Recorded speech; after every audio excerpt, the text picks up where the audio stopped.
Assalamu alaikum wa rahmatullahi ta'ala wa barakatuhu. Barkanku da warhaka, barkanku da sake kasancewa da mu a cikin wannan tasha ta mai albarka. Kai mai saurare, idan wannan ne shigo ga wannan tasha ta mai albarka, da kada ka manta ka danna mana subscribing, kana ka danna mana ƙararrawar sanarwa domin samun sababbin shirye-shiryen mu idan mun ɗora.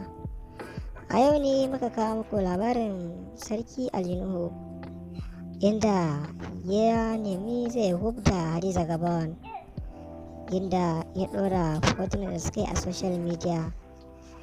Sarki Ali Nuhu ya bayyana ra'ayinsa karara akan wato jarumar nan Hadiza Gabon, inda ya tura mata cikakkiyar wasiƙa akan ra'ayinsa da ya nuna akanta na cewa yana santa. Sarki Ali Nuhu ya je waye da dama da shi da wato jarumarsa Hadiza Gabon, inda suka yi hotunan shagalin da za a gudanar a nan gaba, inda ya ɗora a kan shafinsa na Instagram.